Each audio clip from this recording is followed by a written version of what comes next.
go better? All right.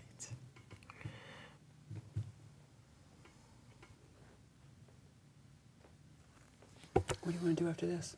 What do you want to do? Up till 8 o'clock. Okay, watch for your light to go on. Okay, thank you. I'm going to take you to the store. I got these pants. All right. I would like that. They have cool stuff there. Okay. Around here? Here we go. Around here? Milford. Thank you. Thank you, Dick. 20 minutes away. All right. Hey there, everybody, and welcome to the Happiness Jungle TV show with yours truly, your Chief Happiness Officer, Lyn-Dee Eldridge. I am more than stoked today because I am in our home studio in Nashua, New Hampshire, sitting with my co-host, Cami Baker. And today we want to talk to you about not allowing your past to dictate your future. If anything, we want you to use your past to fuel you, to become everything and more that you want to become. So that's what Cami and I are going to be sharing with you today. And I could not be more excited to be sitting across from Cami versus on screen, different screens with Cami. So Cami, it's good to see you. It's good to be here with you. And, you know, thank you for everything that you do, not only for yourself, not only for your clients, but also for the Happiness Jungle TV show, because you really stepped in when I needed you the most. Well, you know, to go into the theme that you have chosen for today, Yes. 2 years ago, when I had gone through a really, really rough patch, and we don't want to let our past dictate our future, you saw I was a mess, and you said, all right, let's put our big girl panties on, let's fix ourselves, come on the show. And I came on the show, and then a few months later, when your mother was in a situation where you needed to be with her, Yeah. and I was able to step in as your co-host, I was just beyond honored that, having seen what a mess I had become, you were like, you know what? You're back. Yeah. You're back with a vengeance. You're back to help and to really, you know, serve those that you're here to serve, and I want you to help with the show. So Yeah. thank you for having trust in me. Are you kidding me? You know, and that's a great place to start, if that's okay with you. Okay, when you came back from a very dark situation, and I remember that day. I remember that day like if it was yesterday. I remember you sending me a text. I'm back in New Hampshire. That evening, I was doing a dream board event. Do you remember that? Up in Barely. Amherst, yeah, but up in Amherst. Yeah. And I said, Cami, just come.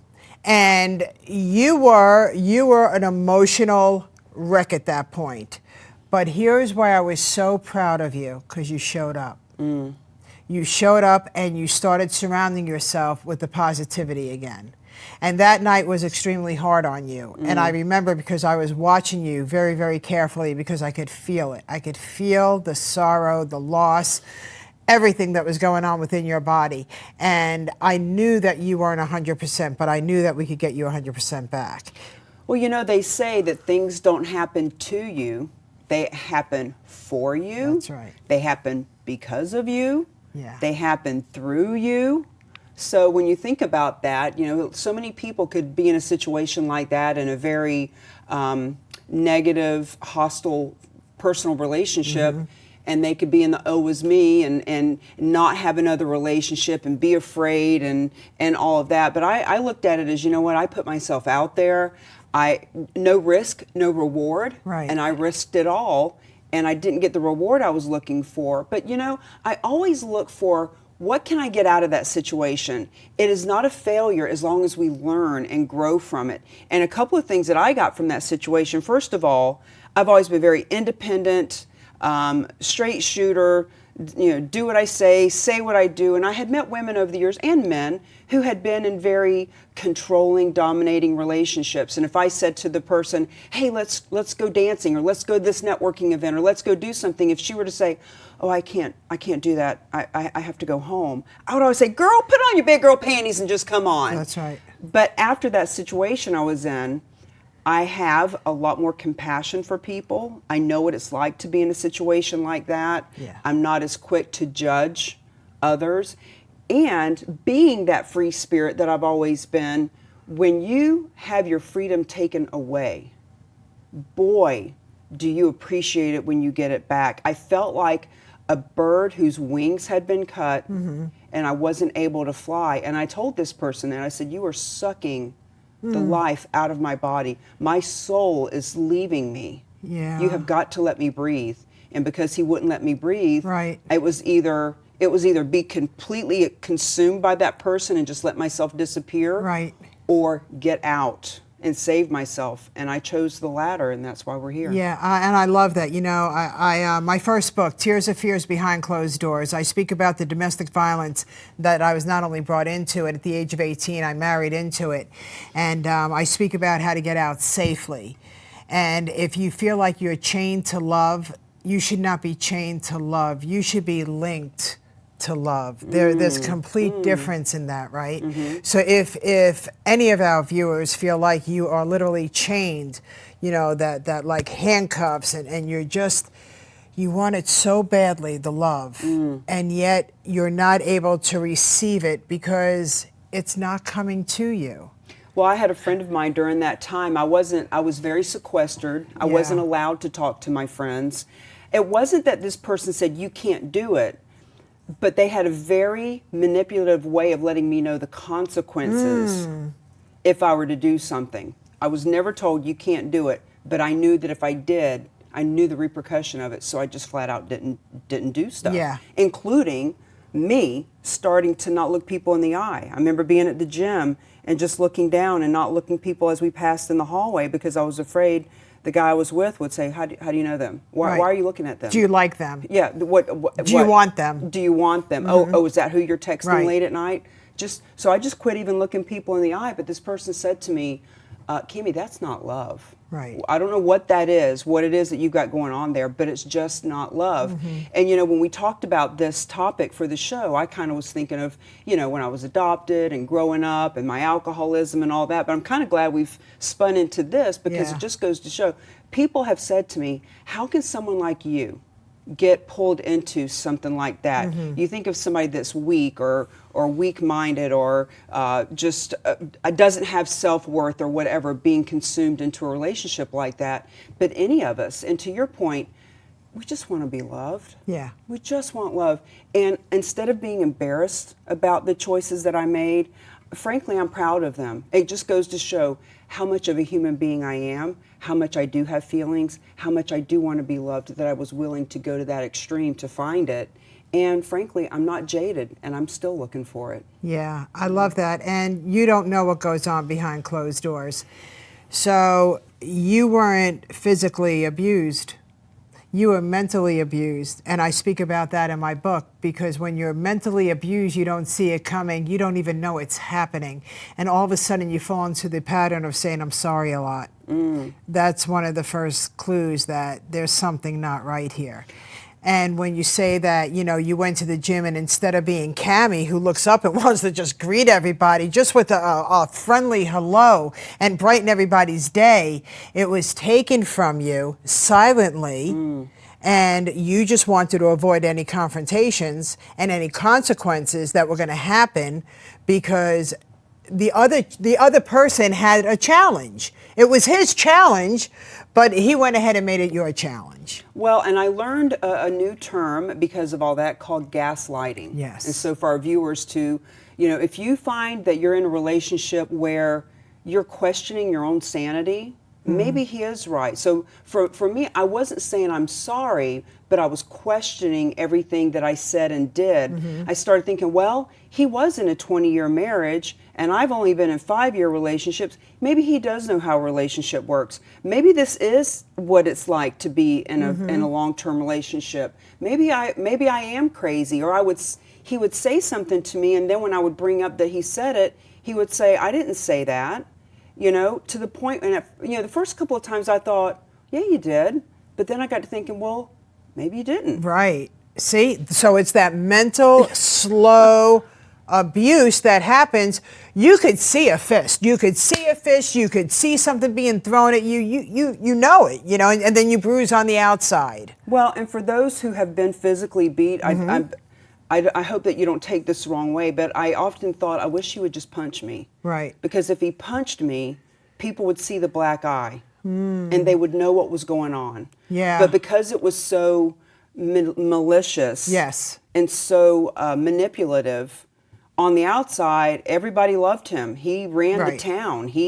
Everybody worked for him, or their friends worked for him, or they bought from his store, whatever. Like, he ran that town. Everybody loved him. And the sick thing is, I loved him too. Yes. But the manipulation was just, I could just feel myself disappearing. Well, you ran away. You literally packed your car. You had a small car. Yeah, Fiat, smallest car they make. Smallest car, and you said, I don't care what I leave behind. I just got to pack the things that are the necessity. And you fled. And Cami, it's funny because when we bring that up, I was physically abused. I was mentally abused. I was all of it, So when you say, you wish that he would have punched you so somebody would have recognized it, well, guess what you would have done? You would have had an excuse. Oh, yeah. I fell. I can't believe I hit my head like that, Yeah. Or the bruise on my arm. I was such a klutz that day. Yeah. There is So whether it's physical abuse or mental abuse, they're both bad. They're both bad. But mental abuse, because I know that for a fact, it just came, I didn't see it happening. I felt it happening, but I felt like I was a little girl who just wanted to be approved and loved. So I kept on doing things to try not to get yelled at, to get the approval. And it was never coming, because once I did that thing, then it became something else. And it was a constant battle and then you become into the trap of not liking yourself. You're not sure of yourself. You don't want to look in the mirror anymore. So I remember when you were with that person, and Cami, you were doing videos like non-stop prior to you leaving the state of New Hampshire, prior to you moving into another state with this man, right? And then I didn't see you anymore. But then I would see you doing videos with him. I knew right there, because I know you, because I'm attached to you that way, that there's something not right there. There's just something not right. Well, the show's gone in a little bit different direction, but for those who are watching, if you're in a relationship where, with this person, if I went to take a picture, he was in every picture. Right. And if I tried to take a picture by myself, the question of, well, why would you need a picture without me? You're my true love. If we're together, you should never need a picture without, who are you going to send that to? Right. Why would you post a picture of yourself on Facebook without me? What, are you trying to let people know that you're available? Just all this manipulation. And even, we went to pick up a car that was part of an auction that was happening, and we rode together, and I got in this cute little convertible to drive it back because we were auctioning it off. Cute little car, and I wanted to do a Facebook Live to promote the car and how much fun it is to drive it. But I dared not do a Facebook Live by myself for fear of the repercussion of, you did that by yourself. Who do you want to see you by yourself? Why did you wait till I wasn't with you to do that? And it was just all these things that were happening. If you have someone that is manipulating you to that point, there's something wrong with that. And one of the reasons he didn't want me to talk to my friends and when I got there, I wasn't allowed to make friends. The only people I hung out with were he and his friends, and I couldn't even hang out with them unless he was there. And I wasn't allowed to talk to people here. Once again, he didn't say you can't, but if I got on the phone with somebody, I would be berated with questions about, what's so important about that? We're together. If you need to take time away from me to go talk to someone else, are you making money? Are you making us money? Like, why would you even be talking to them? And I realized when it was all said and done that one of the reasons he didn't want me talking to people was because when I did, they would say things like, you're doing what? Right. He said, what? Time will either expose you or promote you, and he was afraid of being exposed. And one thing that he said on a daily basis was, are you talking about me? Hey, I saw you over there with a customer. Did you talk about me? You can't go to yoga, because if you go to yoga, you're going to be friends with those women, and women talk about men, and you're going to talk about me. So we don't want to let our past dictate our future. Right. So how did it fuel you?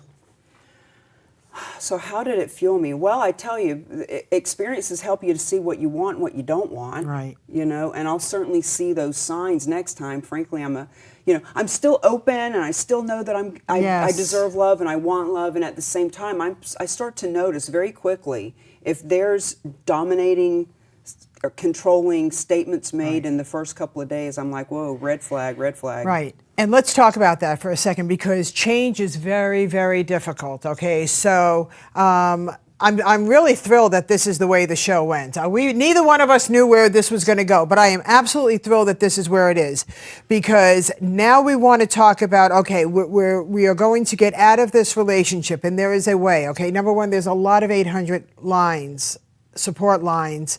Please call them. Please speak. You're talking to people that have been there and want to help you get out of it safely. That's number one. Number two is that it makes you so conscious of your next relationship.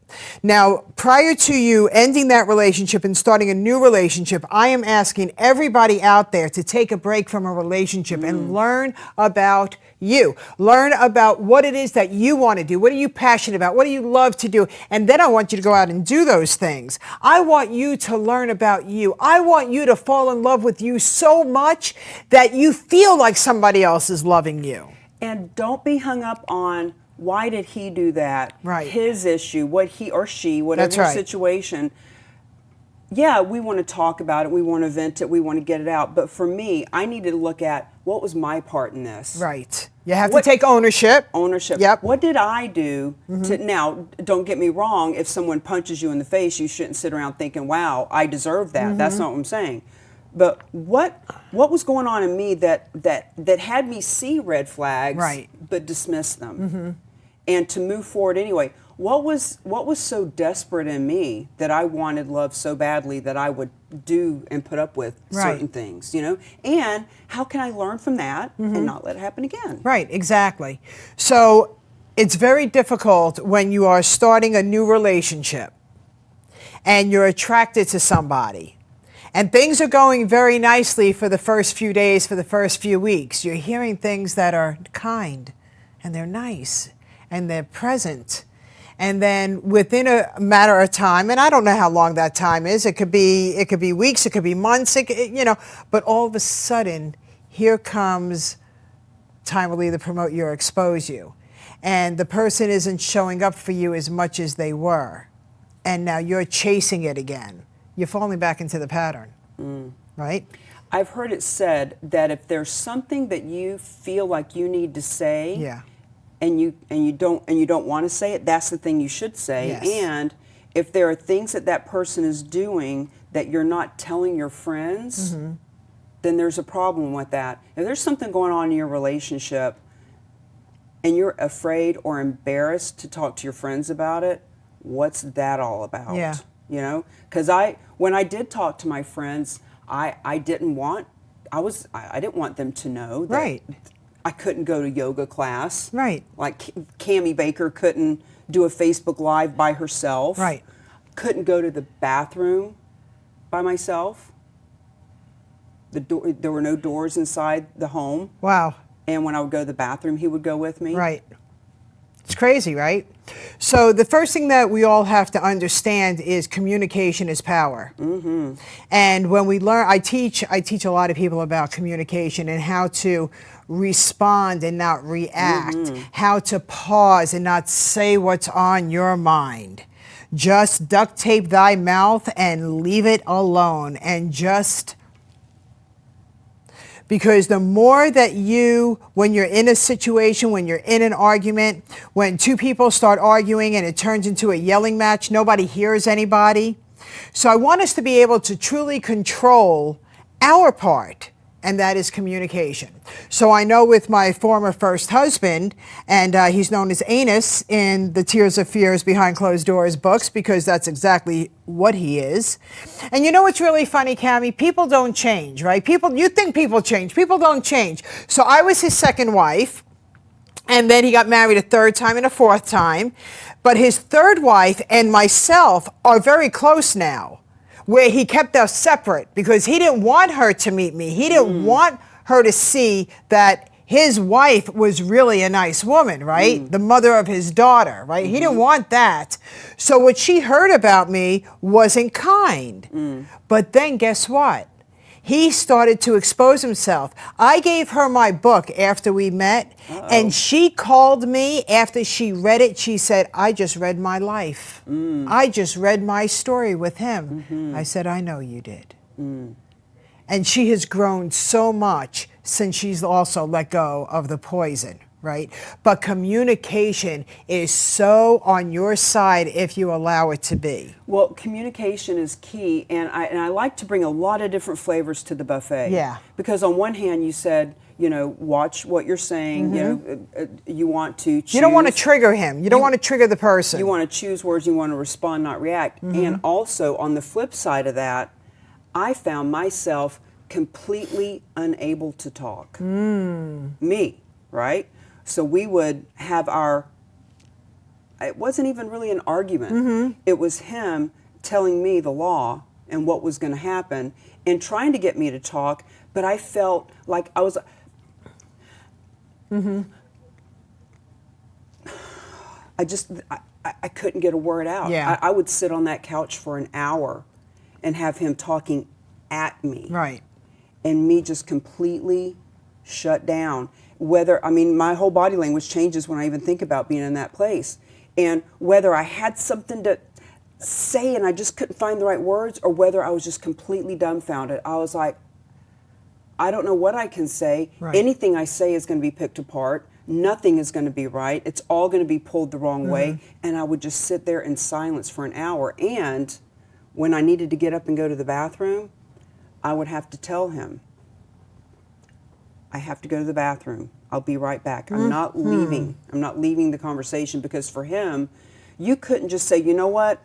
I need to think about this. I just need a break. I need to go get some air. If I went outside when we were having a conversation, it was me leaving him, leaving the conversation, avoiding this. And you know what? Sometimes you need to go take a drive. Right. You need to be able to breathe. You need to be able to That's think. right. So if you're in a relationship with someone who won't let you leave the room during a conversation, there's a problem with that. There's a challenge with that. So let's turn this around, okay? Yeah. Because I want to leave our audience with ways to, number one, be aware, and I want them to be happier, and I want them to realize that life is absolutely fabulous when you're not in prison. Yep, 1,000%. Right? Because I know once I left my domestic violence situation, the world started changing. So let's talk about that, okay? So after my relationship, okay, I knew that I also needed to change my playground, because my playground was also associated with combination of friends.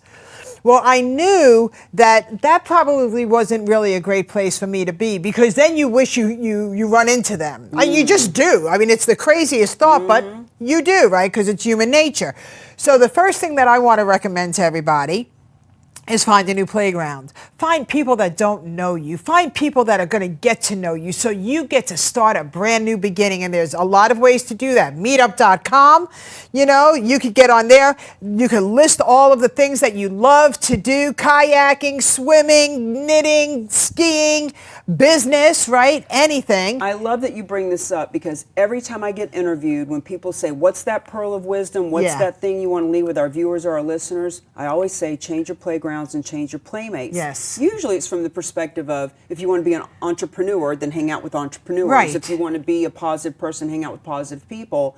But even in this situation, it's so hard for people, but it's really one of the easiest things to do, is to change your playground and playmates. So to your point, meetup.com, there's so many ways. And for me, even recently, 30 days ago, I started working in Worcester. I got a couple of clients there, having a little bit of fun over there. I said, I want to meet a lot of people. So I started the Bra Drive. Right. We celebrate your breast cancer survivorship every October. It's Breast Cancer Awareness Month. I like to do the Bra Drive. It's fun. And now I've changed my playgrounds, changed my playmates, specifically in another town. So when people say, well, I've got all these friends, what do you want me to do? Dump my friends? No, guess what? There's plenty of time in the world, plenty of places to go where you can meet and hang out with new people. Yeah. So go volunteer someplace. Right. Go volunteer at an animal shelter. Boy, that is, Right? if you're an animal lover. Or a nursing home. Or any place. Or a with school, kids. preschool, whatever it Kids. is that's going to bring you that full of joy, right? And, when I moved back to the South Florida area, I went back to meetup.com, because I knew that I wanted to build my business down there, which, thank God, it's growing beautifully, right? It's doing very, very well. But I also wanted people to play with, because I enjoy life. So I went ahead and I put in, people that walk, walk or kayak, or so I went ahead, and it tells you they're meeting at such a place at such a time, and you go, and everybody welcomes you because that's what it's for.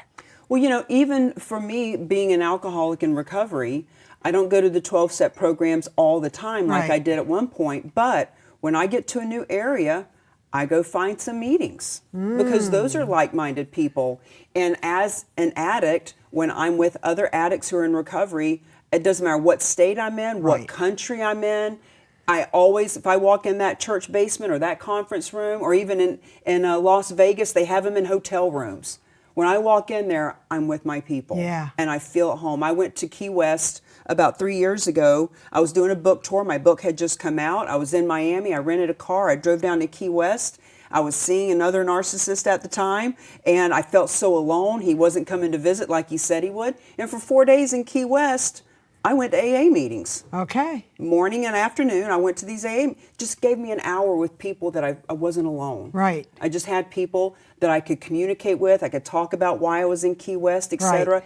And when I left and went and walked the boulevard, I wasn't alone. Yeah. Yeah. Beautiful thing. Beautiful thing. So we only have another minute or so. So number one, call the 800 number. If you're really having the challenge and you know that you are having a challenge in your relationships, please start calling an 800 number. If you even think you're having a challenge, you're having a challenge. Yeah, if you're thinking it, it's happening, okay? So that's number one. Number two, get to meetup.com on social media and go out and meet new people, whatever those people are for you. You know, even if you have young children, there are play dates on there. So, I mean, there's everything.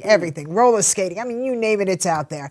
And I know that because of my past that has fueled me to become who I am today, which is the Chief Happiness Officer, and my mission is to help people live a happier, more joyful life, because I never said that life was easy, but I did say that you can be happier.